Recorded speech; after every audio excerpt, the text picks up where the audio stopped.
لله نحمده ونستعينه ونستغفره ونعوذ بالله من شرور أنفسنا ومن سيئات أعمالنا من يهده الله فلا مضل له ومن يضلله فلا هادي له وأشهد أن لا إله إلا الله وأشهد أن محمدا عبده ورسوله قال الله تبارك وتعالى إنما يخشى الله من عباده العلماء عن معاذ بن جبل رضي الله تعالى عنه قال أوصاني خليلي صلى الله عليه وسلم لا تشرك بالله وإن قتلت أو حرقت اللهم صل على محمد وعلى آل محمد كما صليت على إبراهيم وعلى آل إبراهيم إنك حميد مجيد اللهم بارك على محمد وعلى آل محمد كما باركت على إبراهيم وعلى آل إبراهيم إنك حميد مجيد۔ معزز دوستو، آج 4 جولائی 2022 بروز پیر ہے اور مظفر گڑھ تحصیل جتوئی کی عظیم دینی درسگاہ دارالعلوم اسلامیہ آرفنیج جو زیر نگرانی حضرت مولانا یحییٰ عباسی دامت برکاتہم العالیہ دنیا اسلام کا ایک نامی گرامی نام رکھنے والے اور حیثیت رکھنے والی شخصیت ہے۔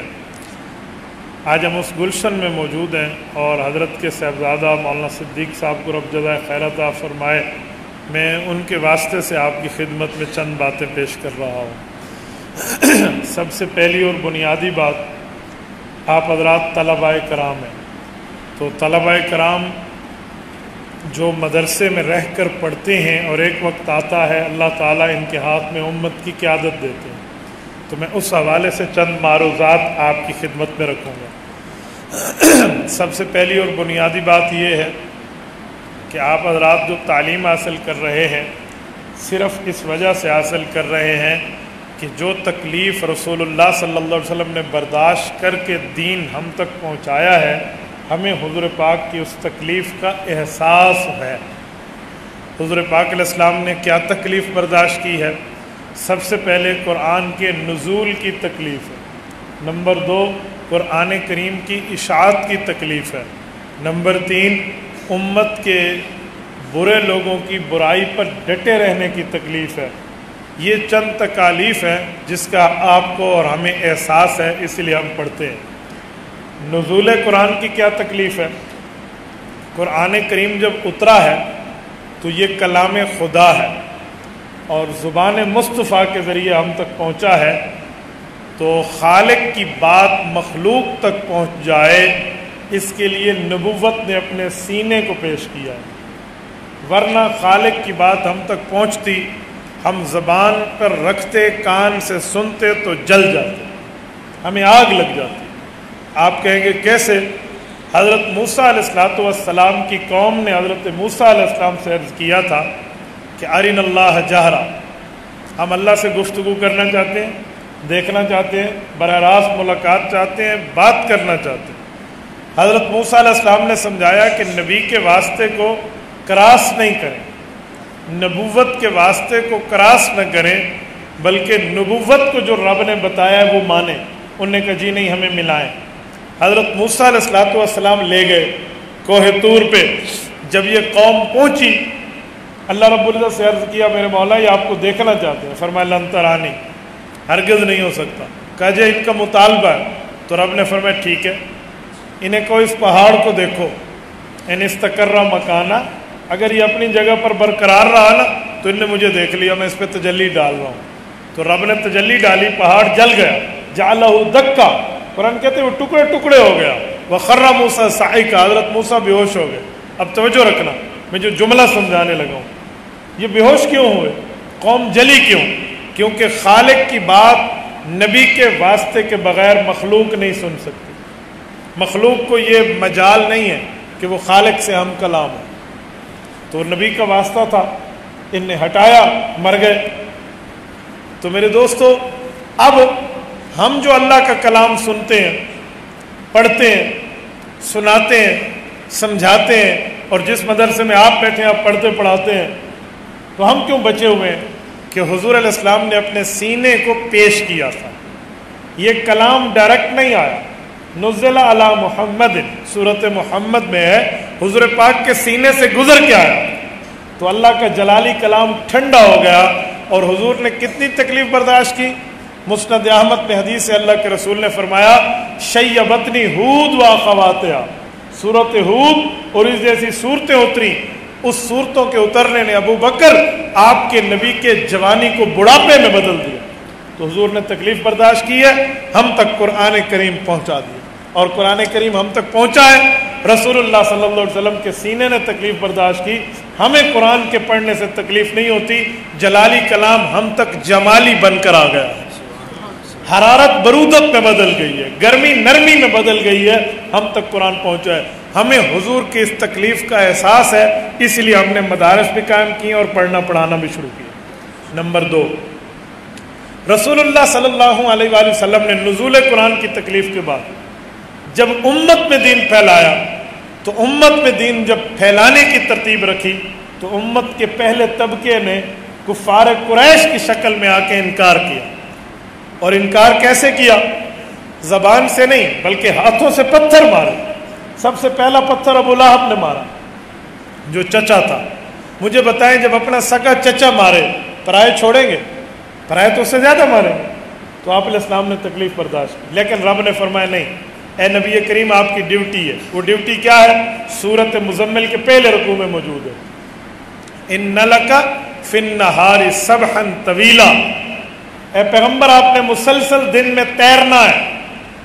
تیراکی تو پانی میں ہوتی ہے، مکہ میں تو کوئی دریا نہیں ہے، بواد غیر ذی زرع، وہاں اگتا ہی کچھ نہیں ہے سوائے کھجور کے، تو تیریں گے کہاں؟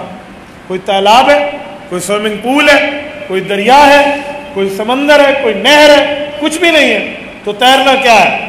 تو مفسرین فرماتے ہیں کہ سبحن یہ محاورہ ہے، یہ اپنے اصل پہ نہیں ہے۔ سبحن طویلا کا معنی آپ نے دن میں کفار کو تبلیغ کرنی ہے۔ کیا مطلب؟ مسلسل تیرنا ہے۔ تو پھر چلنا کیوں نہیں کہا؟ کہتے ہیں چلنے اور تیرنے میں فرق ہے، چلنے والا چلتا ہے تھک جاتا ہے تو رک جاتا ہے، لیکن تیرنے والا تھک بھی جائے تو رکتا نہیں ہے، کنارے پہ جاتا ہے، کیونکہ رکنا تو وہ غرق ہو جائے۔ تو ان لک فی النہار سبحا طویلا، پیغمبر کریم کی ڈیوٹی یہ ہے کہ پیغمبر نے مسلسل دعوت دینی، تو یہ حضور کی ذمہ داری۔ ہم نبوت کے وارث ہیں علماء، ہم نے مدرسہ اسی لیے قائم کیا کہ پیغمبر نے جتنی تکالیف برداشت کی ہیں ہم بھی اس طرح برداشت کر کے دین دنیا میں پھیلائیں۔ اور تیسری وجہ رسول اللہ کی خواہش کی تکمیل ہے۔ خواہش کیا تھی حضور پاک کی؟ رسول اللہ کی خواہش یہ تھی کہ جبرائیل قرآن پڑھتے ہیں، میں بھی ساتھ پڑھوں، تاکہ قرآن جلدی جلدی یاد ہو اور امت تک پھیلے۔ تو رب نے فرمایا لا تحرک بہ لسانک لتعجل بہ، محبوبم آپ اتنی جلدی نہ کریں کہ جبرائیل بھی پڑھے اور آپ بھی پڑھیں۔ سوال اٹھتا ہے کہ یا اللہ میں تو اسی لیے پڑھتا ہوں تاکہ امت کو بات جلدی پہنچا جاؤں۔ فرمایا لتعجل بہ، آپ بے فکر رہیں، ان علینا جمعہ و قرآنہ، یہ ہماری ذمہ داری ہے، ہم جمع بھی کروائیں گے پڑھوائیں گے بھی صحیح۔ تو اللہ کی ذمہ داری اور رسول اللہ کی خواہش قرآن پھیلانے کی ہے، وہ آپ کے اور میرے سینوں کے ذریعے رب العزت پھیلا رہا ہے، یہ ہماری سعادت ہے۔ ہم تیسری اسی وجہ سے علم حاصل کرتے ہیں۔ جب یہ تین وجہ ہیں تو اب میں اس کا خلاصہ پیش کر رہا ہوں۔ یہ مدارس اور مساجد قائم کر کے دین کو پھیلانے میں جن لوگوں نے اپنے وقت صرف کیے ہیں، جنہوں نے اپنا زر صرف کیا ہے، جن نے اپنی جانیں اور اپنی اولادیں صرف کی ہیں، یہ مبارکباد کے مستحق ہیں کہ دین اسلام پھیلانے کے لیے وقت بھی دے رہے ہیں، جان بھی دے رہے ہیں، اولاد بھی دے رہے ہیں، مال بھی دے رہے ہیں۔ ورنہ مال تو جمع ہو کر ایک وقت پھر بھی ختم ہو جائے گا، لیکن یہ جو آپ علم حاصل کر رہے ہیں یہ ایسا مال ہے جو خرچ کرنے سے بڑھتا ہے۔ جو پیسے ہیں، جو مال و دولت ہے، وہ خرچ کرنے سے گھٹتے ہیں، علم وہ مال و دولت ہے جو خرچ کرنے سے بڑھتا ہے۔ فَإِنَّ الْعِلْمَ بَاقٍ لَا يَزَالُ، یہ حضرت علی المرتضیٰ نے فرمایا۔ تو میرے دوستو، اب میں بطور خلاصہ آپ کی خدمت میں ایک دو نصیحتیں رکھ رہا ہوں۔ آپ مدرسے میں بیٹھے ہیں، آپ نے یہاں پڑھنا ہے، کل امت نے آپ سے پڑھنا ہے اور سبق سیکھنا ہے۔ ہمارے اساتذہ جب ہمیں یہ بات کرتے تھے نا کہ محنت کرو پڑھو، کل امت نے تم سے سیکھنا ہے۔ ہم طلبہ ایک دوسرے کو کلاس فیلوز ایک دوسرے کو کہتے تھے مولوی صاحب اپنی کتاب یاد کرانے کے چکر میں ہماری تعریفیں کرا رہا ہے۔ حضرت مولوی صاحب حضرت استاد صاحب کہتے ہیں میری کتاب یاد کرے، اس لیے کہتے ہیں دنیا پوچھے گی، ہم سے کون پوچھے گا؟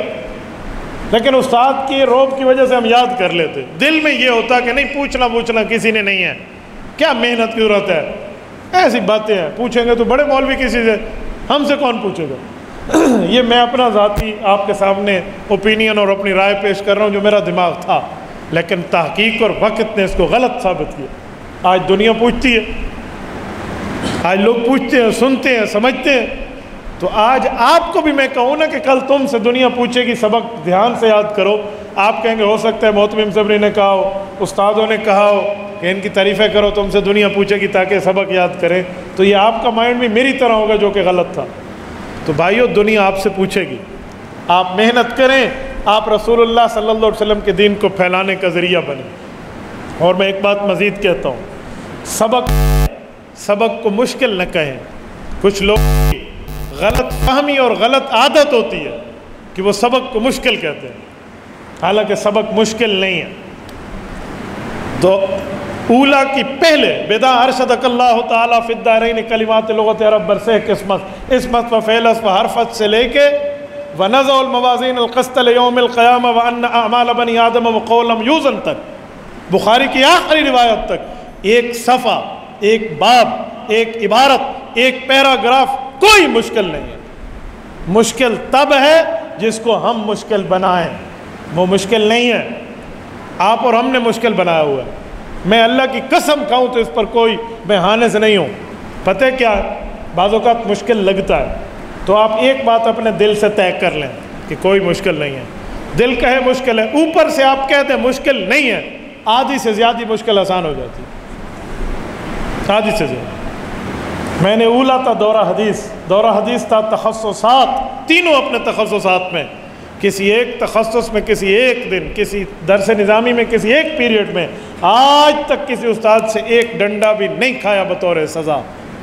میرا اولا تھا تخصص، یہ ریکارڈ ہے۔ ایک مرتبہ ہم ایک جلسے میں رات کو چلے گئے اور باب کلن صبح کا سبق سنانا تھا علم الصیغہ میں۔ صبح مجھے سبق یاد نہیں تھا، استاد جی نے پہلے میرے اوپر انگلی رکھی، میں سمجھتا تھا میری آخر میں نمبر آئے گا، میں اتنے میں دہرا لوں گا علم الصیغہ کے اس باب کو، ملحق بالرباعی کے باب چل رہے تھے، تو استاد جی نے انگلی رکھی، میں نے کہا سبق یاد نہیں ہے۔ انہوں نے کہا پھر سزا کے لیے تیار ہو جاؤ۔ میں نے کہا استاد جی آپ کا پیریڈ 45 منٹ کا ہے، آپ کتنا ٹائم مجھے دے سکتے ہیں میں سبق یاد کروں؟ میں اللہ کے گھر میں بیٹھا ہوں، میں جھوٹ بولوں اللہ میرے ساتھ اپنی مدد کھینچ لے گا۔ استاد جی نے کہا میرا 45 منٹ کا پیریڈ ہے نا، تجھے 40 منٹ دے رہا ہوں، یاد کر۔ 15 سے 20 منٹ مجھے سبق یاد ہو گیا اور میں نے سنا لی اور میں الحمدللہ مار سے بچ گیا۔ یہ 1 سال میرے ساتھ ثانیہ میں ہوا ہے، مجھے یاد ہے، باقی الحمدللہ کبھی میری سیاستہ میں 1 گھنٹے کی چھٹی نہیں ہے، 1 گھنٹے کی۔ یہ میں اسی لیے سنا رہا ہوں کہ میں خود آپ کے سامنے بیٹھا ہوں۔ میں کسی بوڑھے بزرگ کا واقعہ سناؤں نا، آپ کہیں گے بڑا بندہ آئی ہے، اللہ والا آئی شودا بزرگ نہ تے اللہ درام تھا، تو میں آپ ہی میں بیٹھا ہوں، اس لیے اپنے آپ کو بطور کارگزاری پیش کر رہا ہوں۔ کوئی مشکل نہیں، کافیہ تک تو میں نے الحمدللہ کتاب حفظ کی تھی۔ آپ کو دوری اٹھائیں البائی ہو جانا کہ تو بالاجاب بالقبول، یہ میں یوں شروع ہوگا نا اور آپ پورا صفحہ دیکھتے چلے جائیے، یہ کتاب البیوع ہے، یہ کتاب النکاح ہے، یہ کتاب الطہارت ہے، حفظ ہو جاتے تھے الحمدللہ، اس پر کوئی پرابلم نہیں ہوتی تھی۔ کیوں؟ میں نے اپنے دل سے ایک بات کی ہوئی تھی کہ مشکل کوئی نہیں۔ ایک کتاب ایسی تھی جس پر ہمارے استاد محترم کو اللہ جزائے خیر دے، ان نے ہمارے دماغ میں ڈالا مشکل ہے، شرح تہذیب بڑی مشکل ہے، بڑی مشکل ہے۔ مولا عبداللہ یزدی نے جو شرح تہذیب لکھی ہے سمجھ نہیں آتی۔ الحمدللہ میں نے شرح تہذیب ٹاپ کر کے پڑھی ہے، لیکن آج تک وہ دل میں ڈر موجود ہے استاد کے کہنے کی وجہ سے کہ مشکل ہے۔ تو ہمارے جتنے اساتذہ کرام بیٹھے ہیں، میں ان حضرات سے بھی دست عرض کروں گا، مشکل ہو طلبہ کو مشکل نہ کہیں۔ اگر بندہ کہہ دے نا، استاد کہہ دے مشکل ہے، تو طالب علم کہے گا جب استاد کے لیے مشکل ہے میرے لیے تو اشکل ہے، میں کہاں سے پڑھوں؟ تو ہمارے استاد جی کو اللہ جزائے خیر دے، انہوں نے فرما دیا تو وہ آج تک میرے دل میں ہے۔ اب بھی میں شرح تہذیب اٹھاؤں تو ایک مرتبہ جو ہل جاتا ہوں، لیکن الحمدللہ میں پڑھا لیتا ہوں، پرابلم نہیں ہے مجھے۔ تو میرے دوستو یہی مسائل ہوتے ہیں، اس کی وجہ آج آپ طالب علم ہیں، کل کے آپ میں معمار قوم ہیں، کل کے آپ مولوی ہیں، کل دنیا آپ سے پوچھے گی، اسی لیے اسباق میں چھٹی نہ کریں، اسباق توجہ سے پڑھیں۔ بعض اوقات بندہ جسماً حاضر ہوتا ہے، ذہناً غیر حاضر ہوتا ہے۔ جسماً حاضر کا معنی موجود ہوتا ہے، پریزنٹ ہوتا ہے، ذہناً غیر حاضر کا معنی سوچتا کچھ اور ہے۔ استاد جی سبق پڑھا رہے ہیں اور میں سوچ رہا ہوں کہ شام کو میں نے والی بال کھیلنا ہے تو میں یوں کر کے ماروں گا، نہیں کل میں چھکا نہیں لگا سکا تھا، آج میں نے کرکٹ میں چھکا لگانا ہے یا 2 چوکے 1 اوور میں پورے کر رہے ہیں. یہ جو آپ پڑھائی میں سوچ رہے ہیں نا، یہ کام خراب کر رہے ہیں. کھیل کے وقت کھیل کی بات کریں، کھیلیں کودیں، آپ کو منع نہیں ہے. اثر میں تو آپ کو کھیلنے کا وقت ملتا ہے، ٹکا کے بندہ اپنے کھیل بازی کرے، لیکن پڑھائی میں کھیل کو نہ لا. پڑھائی میں کھیل نہیں آنا چاہیے. پھر ایسے کریں جیسے کرنے کا حق کو پھر بندے کو یاد ہوتا ہے. جو اثر کو نہیں کھیلتا، ہمارے حضرات کہتے ہیں وہ اندھا ہو جاتا ہے، اس کو کھیلنا چاہیے. حالانکہ میں اپنے پورے 8 سالہ تعلیم میں اگر اثر میں کھیلا ہوں تو وہ 1 مہینہ بنتا ہے پورے 8 سال میں کبھی اثر کو نہیں کھیلا. پتہ نہیں لوگ کہتے ہیں بندہ اندھا ہو جاتا ہے، کیا ہو جاتا ہے، اللہ جانے، لیکن کھیلنا چاہیے. میں کھیلنے کی ویسے تائید کرتا ہوں. تو پڑھائی میں یہ کام نہ کریں. نمبر 2، جس کتاب کو پڑھیں اس پر ڈر نہ رکھیں. ڈر 2 قسم کا ہے. ایک ڈر ہے اگلے کے تقوی، طہارت، روب، للہیت، علمیت کا، اپنی جگہ اس کا احترام استاد کا، بڑے کا، بالکل ٹھیک ہے. لیکن ایک ڈر یہ ہے کہ جو میں نے پڑھا ہے مجھ سے پوچھے گا ہائے کیسے سناؤں گا، یہ ڈر نہ رکھیں. استاد پوچھے تو فوراً سنا دیں. نیت یہ نہ ہو میں گستاخی کر رہا ہوں، نیت یہ ہو کہ اپنے بڑے سے شاباشی لے رہا ہوں. یہ بھی تو کبھی نیت ہوتی ہے نا. میں اس دن اپنے تخصص کے طلباء کو اصول خطابت لکھوا رہا تھا، تو ان میں ایک اصل میں نے لکھوایا کہ آپ جب کہیں بیٹھے اور آپ کے اساتذہ آپ کو کہیں اٹھو کسی عنوان پر مجھے بیان سناؤ، تو وہاں یہ ڈر نہ رکھو کہ استاد کی گستاخی ہوگی.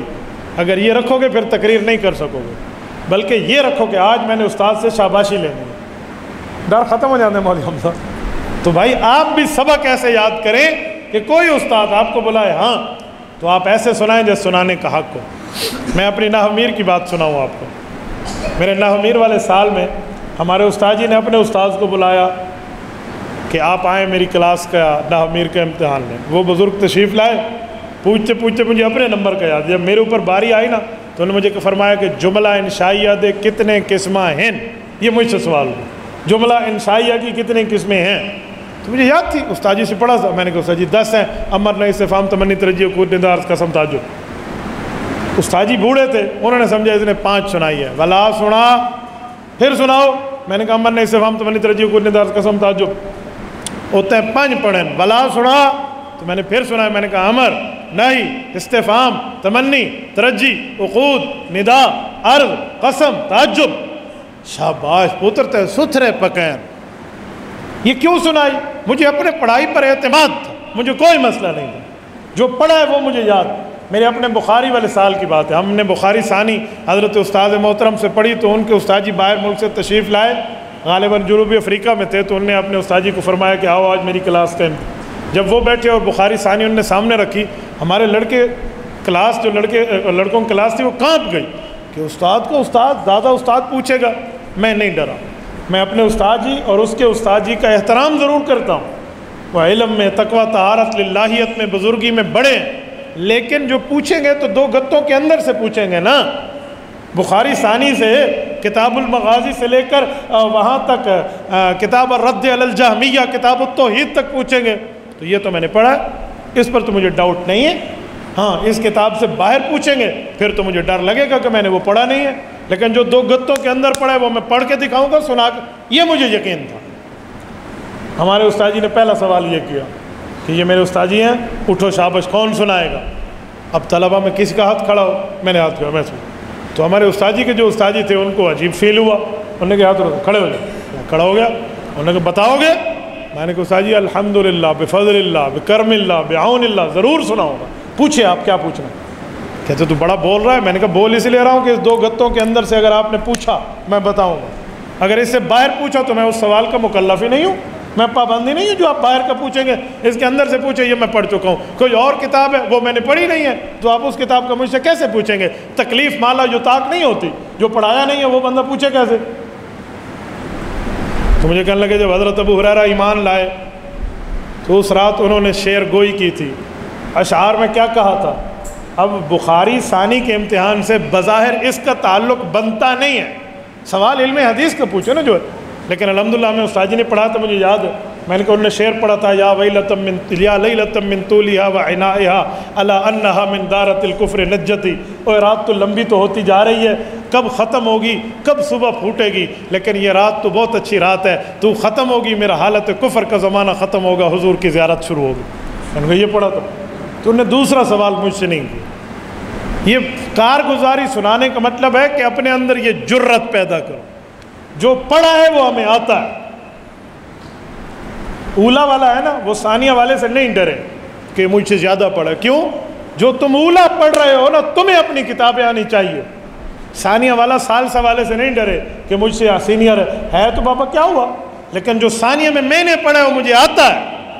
اپنی کتب پر اعتماد رکھیں، اپنی پڑھائی پر۔ 3 طرح کے حضرت تھانوی فرماتے ہیں کتابوں کی تعلیم کی بنیاد ہوتی ہے۔ نمبر 1 مطالعہ، کیا معنی؟ خود پڑھیں، کیا ہے کیا نہیں ہے سمجھیں، اگر یہ سمجھ آ گیا تو ٹھیک ہے، نہیں آیا تو خیر ہے، کتاب دیکھ لی۔ نمبر 2 استاد جی کے پاس بیٹھیں، اس سے سنیں، جب اس سے آپ نے سنا پھر جو خود پڑھا تھا اپنی پڑھائی کے سمجھے ہوئے چیز کو چھوڑ دیں، استاد کی بات کو لے لیں۔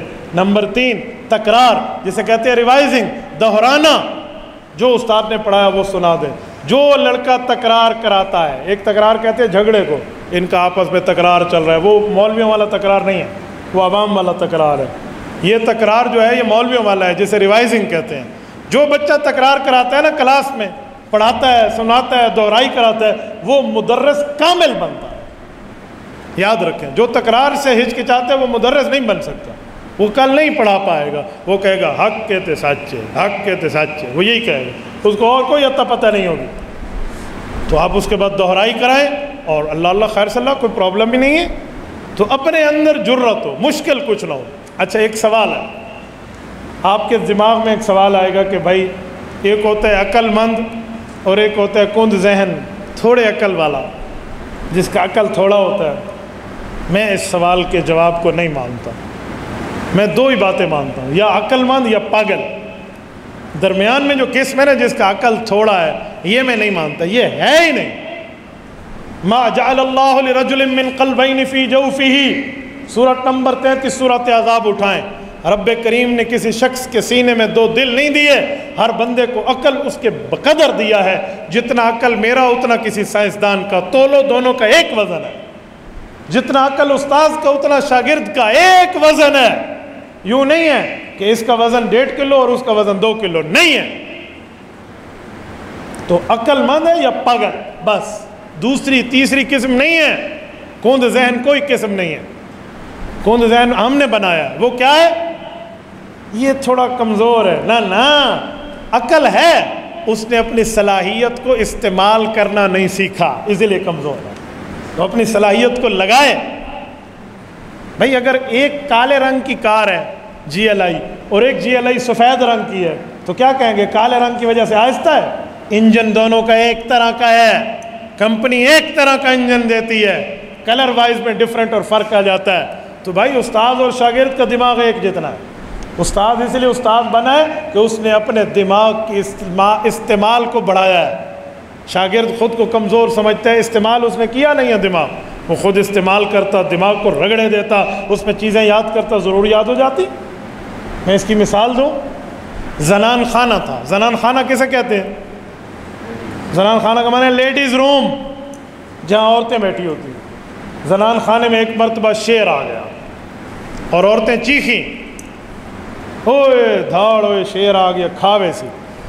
وہاں ایک لڑکا بھی تھا جو عورتوں میں پلا بڑا، عورتوں میں رہا، عورتوں میں تربیت پائی، اس کا لباس بھی عورتوں والا، اٹھک بیٹھک بھی عورتوں والا، ساری علیق سلیق عورتوں والی تھی، تھا مرد۔ تو عورتیں چیخ رہی تھی، مرد کو بلاؤ، مرد کو بلاؤ، مرد کو بلاؤ کہ اس کو شیر کو بھگائے۔ تو وہ لڑکا بھی کہہ رہا تھا، مرد کو بلاؤ، مرد کو بلاؤ، مرد کو بلاؤ۔ اب یہ لڑکا ٹھیک کہہ رہا ہے؟ جی نہیں، مرد ہے لیکن اس نے اپنی صلاحیت کو استعمال نہیں کیا۔ جو کند ذہن ہے نا وہ یہی فرماتے، عقل مند کو یاد ہوتا ہے، ہمیں یاد نہیں ہوتا، ہم برکت کے لیے پڑھ رہے ہیں۔ نہ بابا، تو بھی اپنے دماغ کو استعمال کر۔ کند ذہنی 2-3 وجہ سے پیدا ہوتی ہے، یا تو بندہ خود مدے ہوتا ہے، یعنی خود سست ہوتا ہے۔ نمبر 2، معاشرہ سست بنا دیتا ہے۔ اسٹوڈنٹ ساتھ چلے کہتے ہو تجھے یاد نہیں ہوتا، استاد کہہ دیتے ہو تو بیکل ہے، 3-4 اور کہہ دیتے ہیں تو وہ سمجھتے ہیں ہاں میں پاگل ہوں، مجھے پاگل خانے میں داخل کرا دو، ٹھیک ہے، وہ اس طرح پاگل بن جاتے ہیں۔ تو پاگل معاشرہ بناتا ہے، کند ذہن معاشرہ بناتا ہے، جی نہیں۔ وہ ایک شعر ہے نا فارسی کا، سعدی شیرازی رحمہ اللہ کا ہے، اس شعر کا مطلب ہے کہ جب زمانہ تمہاری مخالفت میں چلے تو تم زمانے کے ساتھ جنگ کرو، جب زمانہ تمہاری مخالفت میں چلے تو تم زمانے کے ساتھ جنگ کرو تاکہ تیری صلاحیت نکھر کے آئے۔ تو آج ہم اسی پر عمل اگر کر لیں نا کہ ہم زمانہ کچھ بھی کہے، ہم اپنی صلاحیت کو نکھار کے بیٹھے کہ نہیں میں کر سکتا ہوں، تو آپ کر لیں گے، پرابلم نہیں۔ ایک بار، دو بار، تین بار، چار بار، پانچ بار کمی ہوگی نا، آپ کر لیں گے۔ کانفیڈنس جسے کہتے ہیں نا، ذاتی خود اعتمادی ہونی چاہیے، تو بندہ ضرور کر لے گا، اس کے لیے مشکل نہیں ہے۔ یہ جتنے ہمارے اساتذہ ہیں یا بزرگ ہیں یا پڑھانے والے ہیں یا تیز لوگ ہیں، یہ کوئی اپنی اماں جان کے پیٹ سے جب باہر تشریف لائے تھے اس وقت یہ اپنے ساتھ علم لائے تھے؟ جی نہیں، انہوں نے محنتیں کری ہیں، تو ہم محنتیں کیوں نہ کریں؟ تو اس لیے ہر طالب علم اپنے استاذ کو آئیڈیل بنائے کہ استاد جی نے محنت کر کے مقام حاصل کیا تو میں بھی تو محنت کروں گا۔ من جد وجد، جو محنت کرے گا وہ پائے گا۔ اور اگر اپنے آپ پر سستی رکھی، آج کل یوں کیا، تو پھر یاد رکھو کوا کالا ہے اور وہ روزانہ کہتا ہے میں سفید ہو جاؤں گا۔ کیوں؟ سیدرکہ اذا شاب الغراب، بوڑھا ہو جاؤں گا تو سفید ہو جاؤں گا۔ کوا 1,00,000 سال کا بھی ہو جائے، کالا کالا رہے گا، وہ سفید نہیں ہوگا۔ تو بھئی محنت کریں نا، تو آپ بھی محنت کریں۔ ہر بندہ چل سکتا ہے، ہر فرد ہے ملت کے مقدر کا ستارہ، تو بن سکتا ہے، بس تھوڑی محنت میں خود کو لے آئیں، تھوڑی چال ڈال اپنی تیز رکھیں۔ میں جب طلبہ میں بات کرتا ہوں، طلبہ میں کہتے ہیں صرف مشکل ہے، نحو مشکل ہے، منطق مشکل ہے، فلسفہ مشکل ہے، بلاغت مشکل ہے، معانی مشکل۔ کچھ بھی مشکل نہیں ہے بھائی، آسان سے آسان مثال دے دیں، کچھ مشکل نہیں ہے۔ میں اگر یوں صرف سے شروع ہوں نا، کون کہتے ہیں صرف مشکل ہے؟ آپ صرف کی ترتیب ذہن میں رکھ لیں، آپ کو بہت آسان لگے گی، کوئی مشکل نہیں ہے۔ یہ 14 سیغے جو ہیں، ضرب ضربا ضربو ضربت ضربتا ضربنا ضربت ضربتما ضربتم ضربتی ضربتما ضربتن ضربت ضربنا، اس کا انداز آپ کو پتہ ہونا چاہیے کہ یہ لفظ کے بعد یہ لفظ آتا ہے۔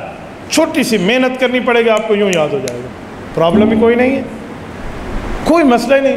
جیسے صرف کبیر آتی ہے، صرف صغیر ضرور آ جاتی ہے، اگرچہ وہ 56 الفاظ پر ہے۔ تھوڑی سی بندے کو سمجھا۔ مجھے ایک بات بتائیں، آپ کبھی بھولے ہیں کہ 5 کے بعد 11 آتا ہے؟ 5 کے بعد کیا آتا ہے؟ کیوں؟ آپ کو کس نے کہا؟ قرآن میں لکھا ہے 5 کے بعد 6 آتا ہے؟ نہیں، آپ نے اصول یاد کیا ہے کہ 5 کے بعد 6 آتے، استاذ نے بتایا ہے۔ تو ادھر بھی اصول ہے، ہر صیغے کی اپنی اصل ہے کہ پہلا کون سا، دوسرا کون سا، تیسرا کون سا۔ وہ اصل آپ اپنے اساتذہ سے پوچھ لیں، آپ کو آسانی سے یاد ہو جائے گی، کوئی پرابلم نہیں ہے۔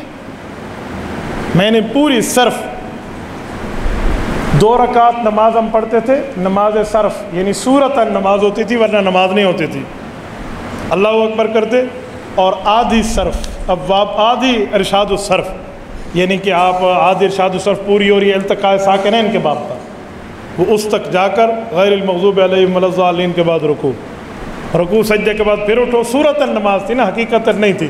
پھر آپ کھڑے ہوں ولا الضالین کے بعد التقاء ساکنین پر 2 قسم، الا حدی والا غیر الا حدی، یا کہ ساکن مدہ ہو یا تصغیر، یوں آپ پڑھتے چلے جائیں، پھر اس کے بعد رکوع، پھر اس کے بعد نماز میں پوری ابواب الصرف پوری ہو، ارشاد الصرف پوری ہو گئی، یعنی یوں یاد کیا تھا۔ تو اصول استاد بتا دے، پرابلم ہی نہیں ہے طلبہ کو یاد نہ ہو۔ ایسے نحو ہے، نحو میں صرف اور صرف اصول چلتے کہ کلمے کے آخر میں کیا آئے گا، پیش ہے، زبر ہے، زیر ہے، فلاں فلاں، جو مولویوں کے اپنے لفظ ہے، فتح ہے، ضمہ ہے، کسرہ ہے، یا جار نصب کی جو بھی الفاظ ہے وہ آپ سمجھا دیں، بہت آسان ہے، تو انسان کو یاد ہو جاتے ہیں۔ ایسے منطق، کون کہتا ہے منطق؟ آپ منطق کی ایک جزی پیش کریں کسی کتاب سے، میں یوں آسانی سے انگلیوں میں حل نہ کروں، آپ مجھے کہنا آپ نے پڑھا نہیں۔ کیا مشکل ہے بابا منطق کو اللہ نے لکھی ہے، رسول اللہ نے لکھی ہے، جو کوئی ہمارے معاملات میں آگے ہو۔ منطق لکھنے والے بھی مولوی ہیں، فارابی کی منطق ہماری منطق کے ساتھ مقابلہ نہ کرے، آپ پھر کہنا، لیکن یہ کہ پڑھا ہو بندے نے۔ میں نے ثانیہ میں تفسیر المنطق پڑھی، ثانیہ میں اس کی شرح استاد کی کاپی سے لکھی، پرابلم ہی کوئی۔ میں مثلاً ادھر اگر کوئی منطق والے بیٹھے ہو تو میں 1-2 مثالیں دیتا ہوں۔ منطق میں طلبہ سمجھتے ہیں دلالت لفظی اور غیر لفظی، دلالت وضعی اور دلالت لفظی کیا ہے، پریشان ہوتے ہیں۔ آسان ترین چیز ہے، دلالت لفظی بولو، دلالت وضعی اشارہ کرو۔ مولانا حمزہ مجھے پانی پلا دیں، یہ دلالت لفظی ہے۔ مولانا حمزہ یہ اشارہ کیا مجھے پانی پلا، دلالت وضعی ہے۔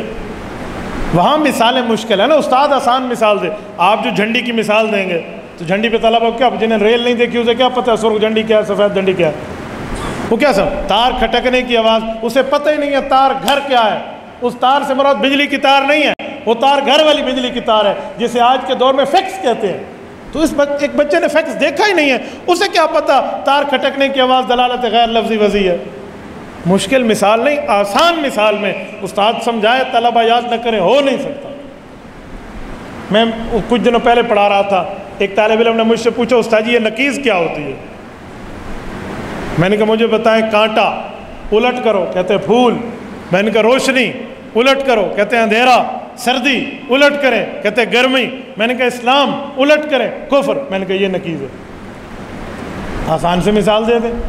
پھر موجبہ کلیہ کیا ہے، سالبہ جزیہ کیا ہے؟ موجبہ کلیہ کی نقیض سالبہ جزیہ آتی ہے، طلبہ پریشان ہو جاتے ہیں۔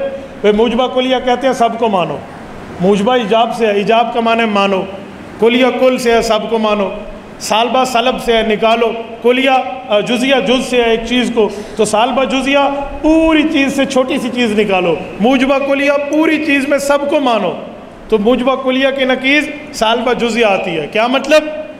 سنیں، مسلمان بننے کے لیے ضروری ہے اللہ مان، رسول مان، صحابہ مان، اہل بیت مان، قرآن مان، حدیث مان، شریعت مان، اسلام مان، مذہب مان، دین مان، سب کچھ ماننا ہے، یہ موجبہ کلیہ ہے۔ اور کافر بننے کے لیے سب کا انکار نہ کرو، کسی ایک کا انکار کر دو، یہ سالبہ جزیہ۔ تو آسانی سے اگر ہم مثال دے دیں پرابلم ہی کوئی نہیں ہے، آسانی سے طلبہ سمجھ جاتے ہیں۔ ایسے فقہ میں اگر آپ چلیں تو فقہی مسائل پر آپ ہدایہ سے لے کر آگے تک چلے آئیے، کوئی پرابلم نہیں ہے۔ تفسیر میں آئے، بیضاوی کو طالبہ نے اتنا مشکل بنایا ہوا ہے، قاضی عبداللہ بن عمر بیضاوی نے جتنی آسان انداز میں ہمیں سمجھائی ہے نا، پچھلی کتابیں مضبوط ہو یوں سمجھ آئے گی، ایک پاؤں پر طلبہ کا تیل نکل آتا ہے۔ میرے پاس والناس تک پوری بیضاوی ہے، اور میں تخصص میں طلبہ کو دکھا تو پریشان ہوتے ہیں، جب میں تعارف کرا کر سامنے رکھوں کوئی پریشانی نہیں ہے، آسانی پیدا کر۔ رسول اللہ صلی اللہ علیہ وسلم نے وفات کے وقت 5 نصیحتیں کی ہیں، ان میں 5ویں نصیحت یہی ہے کہ مشکل کو آسانی کرو۔ یہ آپ علیہ السلام کی حضور کی وفات کے 5 نصیحتیں ہیں نا۔ پہلی نصیحت کیا ہے؟ الصلاۃ، نماز نہ چھوڑنا۔ دوسری وما ملکت ایمانکم، ماتحتوں کا خیال رکھنا۔ تیسری اخرج الیہود والنصارى من جزیرۃ العرب، یہود اور نصارہ کو جزیرہ عرب سے نکال دیں۔ چوتھی اپنی بیویوں کے ساتھ حسن سلوک کرو۔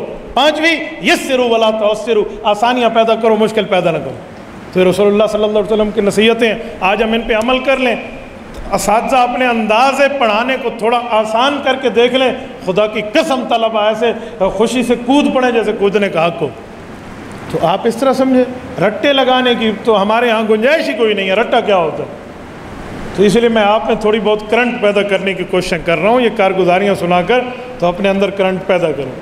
اور آخر میں ایک گزارش کروں گا، آپ کا کھانا، آپ کا پینا، آپ کا سونا، آپ کا جاگنا، آپ کا پڑھنا پڑھانا اور اس کے لیے تمام انتظامات یہ زکوٰۃ، صدقات، عشر، عطیات سے ہوتا ہے۔ تو معاشرہ ہمیں یہ فنڈنگ کیوں کرتا ہے؟ صرف اس وجہ سے کہ ہم دین کے وارث بنیں گے۔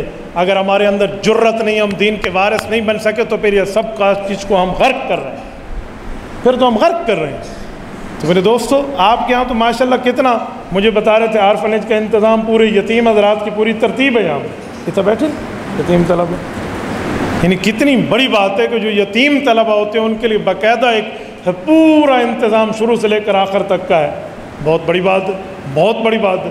ایسی چیز آپ کو معاشرے میں اور قابل تقلید مجھے تو نہیں لگتا کہ اس طرح واضح طور پہ ہمیں ملے، ہو گئی تو ہوگی، میں منع نہیں کرتا، لیکن کچھ چیزیں ایسی ہوتی ہیں جو خصوصیت ہوتی ہیں، تو آپ اس پر خوشی کا اظہار کریں کہ ہمارے لیے سب کچھ یہ حضرات بیٹھے ہیں، وقت نکالے ہوئے ہیں اور ہمیں ایک ایک چیز دے رہے ہیں۔ نہ ہمیں کھانے کی فکر ہے، نہ آنے کی فکر ہے، نہ جانے کی فکر ہے، نہ کمانے کی فکر ہے، ورنہ دنیا تو روتی اس پر ہے کہ کمائیں گے کہاں سے، خاص ہی کتوں، وہ تو یوں بیٹھے ہوتے ہیں نا۔ تو آپ کو تو اللہ نے سب کچھ یاد دیا ہے، تو آپ طے کریں کہ مریں گے ہم کتابوں پر، ورق ہوگا کفن اپنا۔ مسئلہ ہی کوئی نہیں ہے کہ بندے کو کتاب یاد نہ ہو، کریں گے انشاءاللہ، کریں گے نہیں کریں گے؟ اللہ تعالیٰ آپ کو اور ہمیں خوش و خرم رکھے، صراط مستقیم پہ رکھے۔ تو اس طرح کی چیزیں ہمیں رکھنی چاہیے۔ احناف کہتے ہیں قربانی کے لیے گائے اور بھینس کی عمر 2 سال ہونا ضروری ہے، جبکہ غیر مقلدین کہتے ہیں 2 دانتہ ہونا ضروری ہے۔ ان کی دلیل لا تذبحوا الا مسنہ ہے، ہماری دلیل کیا ہے اور ان کی دلیل کا جواب کیا ہے؟ یہ روایت صحیح مسلم میں ہے، لا تذبحوا الا مسنۃ الا ان یعصر علیکم فتذبحوا جزعۃ من الظأن، حضرت جابر کی روایت رضی اللہ عنہ۔ لیکن اس روایت کو غیر مقلد آدھا پڑھتا ہے، اس لیے وہ دلیل بناتا ہے، یہ دلیل ان کی نہیں ہے، یہ دلیل ہماری ہے۔ وہ اس روایت کو آدھا پڑھتے ہیں، میں پورا پڑھ دیتا ہوں۔ حضرت جابر فرماتے ہیں اللہ کے رسول نے فرمایا لا تذبحوا الا مسنہ، قربانی میں جو جانور ذبح کرو وہ مسنہ ہو۔ مسنہ کسے کہتے ہیں؟ غیر مقلد ترجمہ کرتا ہے سن دانت کو کہتے ہیں تو دانت والا ہو، جی نہیں، سن کے 2 معنی ہیں، سن سے ہو، مسنہ سن سے ہو معنی دانت والا، مسنہ سنین سے ہو معنی عمر والا۔ آپ کہیں گے آپ سنین سے لے رہے ہیں، دلیل اگلا لفظ ہے الا ان یعصر علیکم فتذبحوا جزعۃ من الظأن۔ حضور نے فرمایا مسنہ ذبح کرو، مسنہ نہ ملے تو 6 ماہ والا ذبح کرو، 6 ماہ والا، 6 ماہ عمر ہے تو مسنہ بھی عمر ہے، نہ ادھر دانت ہے نہ ادھر دانت ہے۔ یہ حدیث پورا پڑھیں، اور یہ ترجمہ میرا نہیں ہے، یہ فقہا کا ہے، اور امام ترمذی ابواب الجنائز اس کے تحت فرماتے ہیں وَبِذَلِكَ قَالَ الْفُقَهَاءُ وَهُمْ أَعْلَمُ بِمَعَانِ الْحَدِيثِ۔ یہ ترجمہ فقہا نے کیا ہے اور فقہا حدیث پاک کو زیادہ جانتے ہیں، تو اس لیے ہماری یہی دلیل ہے، یہ دلیل ہماری ہے اور پوری دلیل ہے۔ غیر مقلد آدھی بات کرتا ہے، نمبر 1۔ نمبر 2، رسول اللہ صلی اللہ علیہ وسلم نے اس حدیث میں جو جزع فرمایا ہے کہ 6 ماہ والا ذبح کرو، تو 6 ماہ والا ہے، یہاں تو دانت کا لفظ نہیں ہے، تو غیر مقلد دانت کا جملہ لائے گا، 2 سال میں تو دانت دکھائے گا، 6 ماہ والا دانت کہاں جائے گا؟ تو یہ جواب نہیں بنے گا۔ آدھا تیتر آدھا بٹیر نہیں بنے گا، شوربہ حلال اور بوٹیاں حرام یوں نہیں بنے گا، بات کھلی ہے، جس کو اردو میں کہتے ہیں سراسر موم یا سنگ ہو جا، 2 رنگی چھوڑ یا کرنگ ہو جا، تو جو ترجمہ ادھر ہے وہ ترجمہ ادھر ہی کر لیں۔ عجیب معاملہ ہے، ان نے آدھا ترجمہ ادھر کر دیا آدھا ادھر۔ تو احناف کہتے ہیں گائے بھینس ہو تو 2 سال، سنین لا تذبحوا الا مسنہ، اور بکری ہو 1 سال، اور اونٹ ہو 5 سال، سنی ذبح کرنا چاہیے، سنی، اور سنی کا معنی فقہا نے یہی کیا ہے کہ 2 دانتہ ہو، نہیں بلکہ عمر والا ہو، 5 سال اونٹ میں، 2 سال گائے میں، 1 سال بکری میں۔ ہاں دمبا دمبی اور بھیڑ مینڈھے میں اگر 6 ماہ والا ہے تو فتذبحوا جزعۃ من الظأن، وہ بھی ہو سکتا ہے۔ تو ہماری دلیل یہ ہے، اس کے دلائل اور بھی ہیں، تو جتنا وقت تھا میں نے اتنی بات کر دی۔ دین کے طالب علم کا دوران طالب علمی لڑکا اسکول میں چلا گیا اور دین کے طالب علموں کو چھوڑ دیا، وضاحت فرمائیں۔ دوران طالب علمی آپ اسکول میں کیوں گئے ہیں؟ یا تو پہلے اسکول پڑھ کے آئیں، پھر علم دین پڑھیں، اور جب پڑھنے مکمل ہو جائے پھر آپ جائیں۔ دوران طالب علمی آپ چھوڑ کے کیوں گئے ہیں؟ اور سادے آدمی، اللہ کے رسول نے فرمایا من سلک طریقا یلتمس فیہ علما سہل اللہ لہ طرقا الی الجنہ او قال طریقا الی الجنہ۔ اللہ کے رسول نے فرمایا لوگوں، جو آدمی علم دین کے لیے چلتے اللہ جنت کے راستے اس کے لیے آسان کر دیتے، تو جہاں جنت کا راستہ تیرے لیے آسان تھا تو اس کو چھوڑ کے کہیں اور جا بیٹھے، تو اس لیے آپ ذہن میں رکھو یہاں تعلیم مکمل کرو پھر جاؤ، پھر کوئی پرابلم نہیں ہے وہاں جانے کے لیے، وہاں پھر جاؤ گے آپ علم دین سمجھاؤ گے، ورنہ ادھر کے آپ رہے تو نہ خدا ہی ملا نہ وصال صنم، نہ ادھر کے رہے نہ ادھر کے رہے، آدھا ادھورا کام ہو جائے گا۔ کسب کمال کن کے عزیز جہاں شوی، اپنے فن میں وہ کمال حاصل کرو کہ دنیا آپ کو محبوب بنا لے، تو وہ تب ہے جس وقت آپ ایک فیلڈ کے اندر رہ کر اس میں کمال حاصل کریں گے، تو آپ کو یہاں چھوڑ کے وہاں جانا یہ متاثر ہونے والی بات ہے، اور مولوی متاثر نہیں ہونا چاہیے، مولوی مؤثر ہونا چاہیے، یہ اثر دینے والا ہو، اثر لینے والا نہ ہو، ٹینشن دینے کا لینے کا نہیں، ٹھیک ہے؟ تو پریشانی لیتے نہیں ہیں، پریشانی دینے والی ترتیب بنائیں۔ جو ہنسے ہیں نا، میں اس کی ہڈن پکچر سمجھ گیا ہوں کہ وہ کس لیے ہنسے ہیں۔ ایک بچے نے الطاف کی ماں کا دودھ پیا، کیا وہ بچہ الطاف کی بیٹی سے نکاح کر سکتا ہے؟ لو جی، اپنی بھتیجی سے نکاح کرنے کے چکر میں بیٹھے ہیں خدا کے بندے، سادے بندے ہو۔ اگر کل خوانی ورثہ کی اجازت ہے تو اس کا درجہ کیسے ہے؟ سنن ہے، مستحبات ہے، بدعت ہے؟ اور 9 ذو الحجہ کو غسل کرنا کیسا ہے؟ 9 ذو الحجہ کو روزہ رکھنا تو ہم نے پڑھا ہے، لیکن 9 ذو الحجہ کو غسل کرنا یہ کوئی ضروری نہیں ہے۔ ضروری ہے تو اگر آپ نے کرنا ہو تو ایک دن میں 5 نمازیں 5 غسل سے پڑھ لیں، وہ کیا مسئلہ ہے، لیکن ضرورت ہو تو۔ باقی 9 ذو الحجہ والے دن خاص کر کے غسل کرنا، اس کا شریعت میں کوئی حکم کہیں نہیں ملتا۔ اور جہاں تک یہ رہا کل خوانی، میرے دوستو کل خوانی جو ہے نا، نہ اللہ نے حکم دیا ہے، نہ رسول اللہ نے حکم دیا ہے، نہ صحابہ نے کیا ہے، نہ تابعین نے کیا ہے، نہ ائمہ نے اس کو حکم دیا۔ یہ لوگوں کی رسم چلی ہوئی ہے۔ مولانا مورخ اسلام علامہ ضیاء الرحمن فاروقی شہید رحمہ اللہ فرماتے تھے کہ ہندو مرنے کے بعد رسم پھول خوانی کرتے تھے۔ پھول خوانی کا معنی اوپر پھول ڈالتے تھے، تو مسلمانوں نے اس وقت ان کو جواب دینے کے لیے کل خوانی کر لیا کہ تم پھول خوانی کرو، ہم کل خوانی کریں گے۔ یہ مولانا فاروقی شہید رحمہ اللہ فرماتے تھے۔ تو کہتے ہیں اس لیے جواب تو ان کا تھا، تو اب تو ہندو ختم ہو گئے، اب کس کو جواب دے رہے ہو؟ تو یہ جو کل خوانی والی ترتیب میں ہے، ان حضرات سے پوچھے کہ کیا اللہ کے رسول نے حکم کیا ہے؟ اور جب ہم یہ کہتے ہیں تو یہ ہمیں کہتے ہیں ہاں تم ختم بخاری کرتے ہو، ختم مشکات کرتے ہو، ختم القرآن کے جلسے کرتے ہو، اللہ رسول نے حکم کیا ہے؟ میں کہتا ہوں چاچے تو چبل بٹا چبل ہے، دماغ تیرا خراب ہے، کچھ سمجھ۔ ہم جو ختم بخاری کرتے ہیں کیا کہتے ہیں؟ فرض ہے، واجب ہے، ضروری ہے، جو کرے نیکی ہے، نہ کرے گناہ گار ہے۔ ہم کہتے ہیں بھئی یہ تو ایک مدرسے کی وہ ہے، ایک مدرسے کی انتظامی جلسہ ہے، ایک ترتیب ہے، آپ کرو تو بھی ٹھیک ہے، نہ کرو تو بھی ٹھیک ہے۔ جو کل خوانی ہے نا، اس کو تو تم فرض واجب کہتے ہو کہ انہیں اپنے مردے بخشوانے کی ضرورت نہیں ہے، اس پہ بھی تم کہہ دو کہ ہم ذاتی طور پہ کرتے ہیں، جو کرے ٹھیک ہے، نہ کرے ٹھیک ہے۔ میں کہوں گا چلو پھر کوئی گنجائش ہے۔ ادھر تو آپ نے ڈنڈا اٹھایا ہوا ہے کہ ہر صورت کریں، اور ختم بخاری والا معاملہ اور یہ معاملہ اس سے جدا ہے۔ نبی پاک صلی اللہ علیہ وسلم فرمایا اس شخص کو جانتا ہوں جو سب سے پہلے جنت میں جائے گا، پھر اس کو بھی جانتا ہوں جو جہنم میں سب سے آخر نکلے گا۔ حدیث میں وحی کا ذکر نہیں ہے، اس سے حضور پاک کا علم غیب ثابت ہوتا ہے۔ سبحان اللہ دے بھینا تو سچر ہوتے میں کھینا، یہ علم غیب ہے۔ خدا کے بندے، سورۃ نجم آیت نمبر 3 آیت نمبر 4 وما ينطق عن الهوى ان هو الا وحی یوحی، حضور پاک کے ہر بول پر وحی آئی ہوئی ہے کہ حضور بولتے ہیں تو اللہ کی وحی سے بولتے ہیں، تو یہ تو اللہ کی وحی سے ہے۔ وحی کی دو قسمیں ہیں، وحی جلی قرآن میں لکھا ہے، وحی خفی حضور کی حدیثیں ہوتی ہیں۔ تو یہ کوئی بات ہے کہ حضور پاک بغیر وحی کے بھی بولیں گے؟ وما ینطق، وما یتکلم نہیں ہے، کلام پورے جملے کو کہتے ہیں، نطق ادھورے جملے کو کہتے ہیں۔ اللہ نے فرمایا حضور ادھوری بات بھی کرے تو بھی میرے حکم سے کرتے ہیں، چہ جائے کہ پوری بات فرمائے وہ تو بطریق اولا اللہ کے حکم سے۔ تو اس لیے یہ بھی اللہ کے حکم سے ہے، ایسے نہیں ہوتا۔ مفتی صاحب بعض لوگ امام کعبہ کے پیچھے نماز نہیں پڑھتے، اس بارے میں فرمائیں۔ تو جس آدمی کو اللہ نے یوں ذلیل کیا ہو کہ وہ کعبے جا کر بھی با جماعت نماز نہ پڑھے، تو یہ اس کو اپنی قسمت پر رونا چاہیے، ٹھیک ہے؟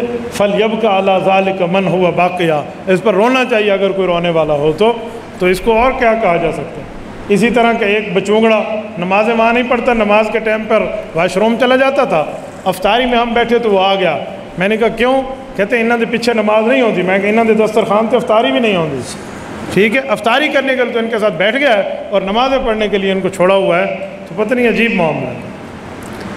بعض لوگ حضرت مولانا فضل الرحمان صاحب کو گالیاں دیتے ہیں اور ان کے بارے میں طرح طرح کے القابات بتاتے ہیں کہ مولانا فضل الرحمان مریم نواز کے ساتھ بیٹھتے ہیں، حالانکہ وہ عالم دین ہے۔ مجھے ایک بات بتائیں، محترمہ مریم نواز صاحبہ جو ہیں یہ جمعیت علماء اسلام کی ہیں؟ بولیے۔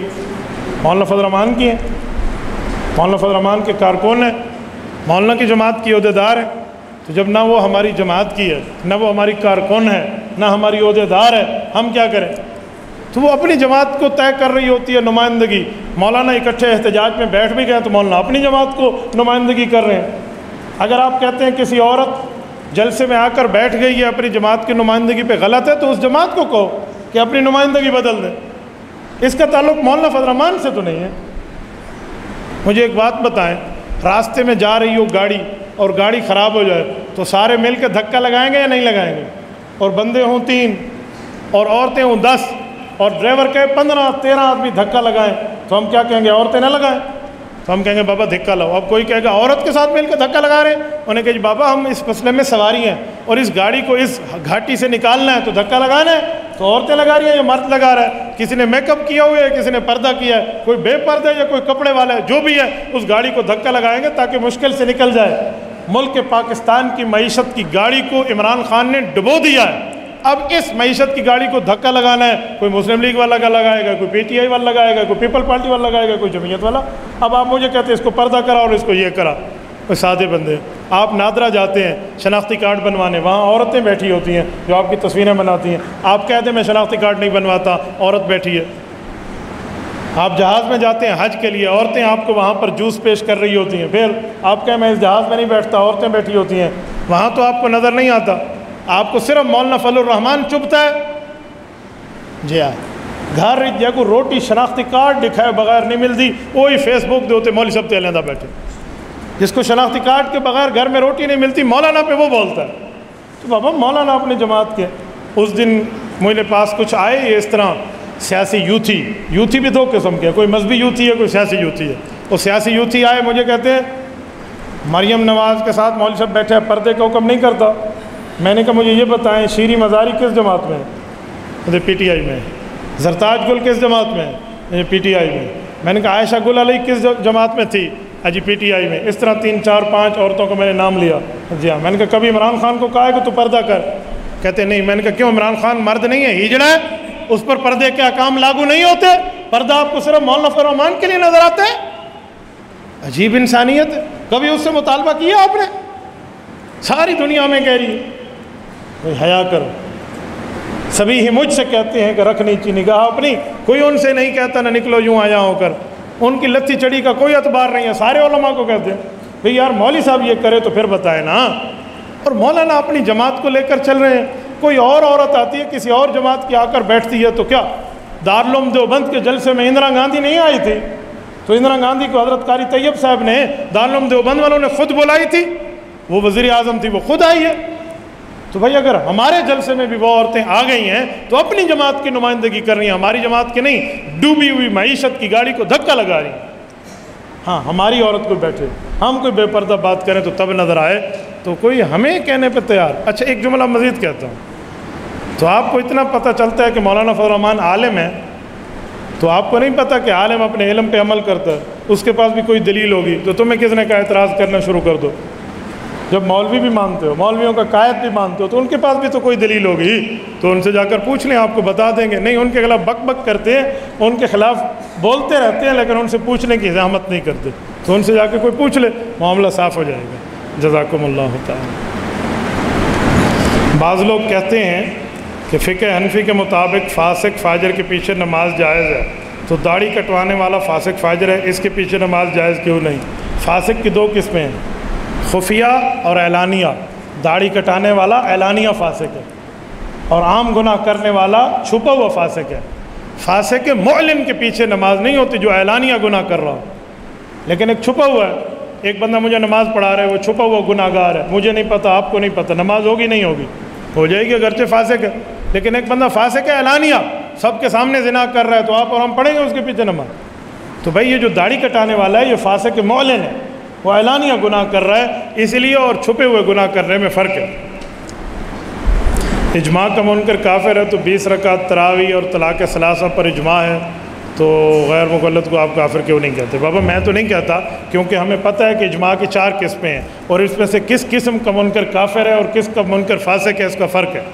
الاجماع علی 4 اقسام. آپ نور الانوار اٹھا لیں ملا جیون کی, کہ جو وہ ہے اجماع کئی قسم پہ ہے. فالاقوى اجماع الصحابۃ رضی اللہ عنہم نصا بان یقول کل واحد منهم اجمعنا علی کذا فیکون کالآیۃ والخبر المتواتر حتی یکفر جاہدہ کاجماع علی خلافت ابی بکر. یہ صفحہ 222 اٹھا لیں بحث الاجماع نور الانوار کی. تو وہ کہتے ہیں اجماع کی پہلی قسم کا منکر کافر ہے جو اجماع نصی ہے. اجماع نصی کا معنی ایک صحابی جملہ بول دے اور سب کہہ دیں یوں ہے, اجمعنا علی کذا, سب نص کے طور پہ بول لے, تو حتی یکفر جاہدو, اس کا منکر کافر ہے جیسے ابو بکر کی خلافت اولا کا انکاری. اس نے مثال دی ہے. باقی جو اجماع کی قسمیں ہیں, اجماع سکوتی ہے, اجماع نص ہے وہ سکوت باقی یین ہے, یہ اجماع تواتری ہے, اس کے منکر کافر نہیں ہے, تو اس کے منکر فاسق ہے. غیر مقلد جو 20 رکعت تراویح پہ اجماع ہے, یہ اجماع نصی نہیں ہے, اجماع نصی سکوت باقی یین ہے, اسی لیے کفر سے بچے ہوئے ہیں. آپ ہر بندے کو کفر کی مشین کے چڑھانے کے چکر میں ہیں, ہر بندہ کافر نہیں بنتا. اگر ہر بندے کو یوں کافر بنائیں تو پھر ظفر علی خان رحمہ اللہ کا شعر مجھے یاد آ جاتا ہے کہ بریلی کے فتووں کا سستا ہے بھاؤ, ملتے ہیں کوڑی کے اب 3 خدا نے یہ کہہ کر انہیں ڈھیل دی, وہ عمری لہم ان قیدی متین. تو اس طرح نہیں ہے کہ ہر بندے کو کافر بنانے کے چکر میں ہو جائے بندہ. نماز جنازہ کے بعد دعا مانگنا کیسا ہے؟ نماز جنازہ کے بعد دو قسم کی دعائیں ہیں. ایک دعا نماز جنازہ کے بعد حضور سے ثابت ہے اور ایک قسم کی ثابت نہیں ہے. نماز جنازہ کے بعد قبر پہ دفن کریں اور وہیں پہ جا کر دعا کریں، یہ حضور سے ثابت ہے. اس کو ہم مانگتے ہیں، مانتے بھی ہیں، مانگتے بھی ہیں، شریعت میں موجود ہے. اور جو اگر نماز جنازہ کے سلام کے فوراً بعد دعا کرتے ہیں وہ ہمیں دلیل دکھا دیں حضور نے مانگی ہو، ہم آج مانگنا شروع کر دیں. اگر سلام کے متصل بعد نماز جنازہ کی کوئی دعا ہے تو اس کے لفظ بتائیں. مجھے بتائیں، ہم سوتے ہیں، سونے کی دعا کیا ہے؟ پڑھیے اللہم بسمک اموت و احیا، لفظ سنا دیے. اٹھتے ہیں، اٹھنے کیا ہے؟ الحمدللہ الذی احیانا بعد ما اماتنا والیہ النشور، لفظ سنا دیے. ہم مسجد جاتے ہیں، کیا دعا ہے؟ اللہم افتح لی ابواب رحمتک، لفظ سنا دیے. نکلتے ہیں، اللہم انی اسألک من فضلک، لفظ سنا دیے. اس طرح واش روم آنے جانے کی، گھر نکلنے آنے جانے کی دعائیں ہیں. حضور پاک نے نماز جنازہ کے سلام کے فوراً بعد دعا مانگی ہے. لفظ تم دکھا دو، مانگنا پہلے میں شروع کر دوں گا. اور اس دھرتی پر کسی ماں کی کوکھ نے وہ بیٹا نہیں جنا جو حضور پاک کی دعا ہمیں سنا دے جو نماز جنازہ کے سلام کے بعد ہو. حضور نے مانگی نہیں ہے تو ثابت کہاں سے ہوگی؟ تو جس کو حضور نے نہیں مانگا اس کو ہم اہل سنت والجماعت دیوبند بھی نہیں مانگتے. بس اس پر کوئی جھگڑنے کی بات نہیں ہے، خلاصے کی بات ہے دعا تو لفظ دے دو، نہیں ہے تو تسی چھڑ دو. لمبے کام بندہ نہ کرے.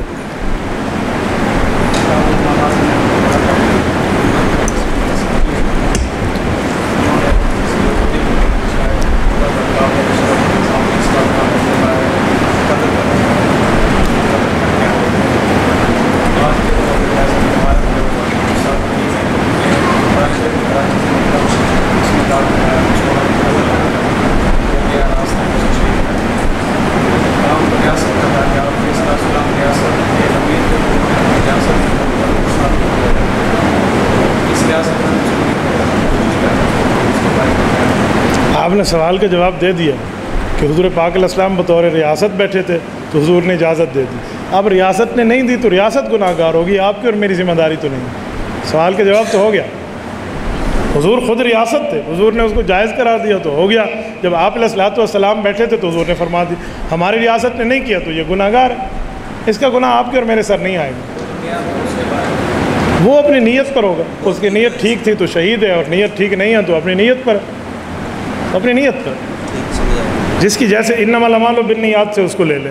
ٹھیک ہے، جزاکم اللہ تعالی وآخر دعوانا ان الحمدللہ رب العالمین. جی، امتحان میں کامیابی کا وظیفہ جو میں پڑھتا تھا میں بتا دیتا ہوں. جب آپ کے سامنے سوالیہ پرچہ آئے، توجہ سنیں، بڑی کام کی بات ہے. سوالیہ پرچہ آئے آپ کے سامنے تو سوالیہ پرچہ آپ اپنے سامنے رکھیں اور ایک مرتبہ پڑھیں کاف ہا یا عین صاد، صاد عین یا ہا کاف، بند کر کے یوں کھول لیں تو آپ کا ذہن کھل جائے گا.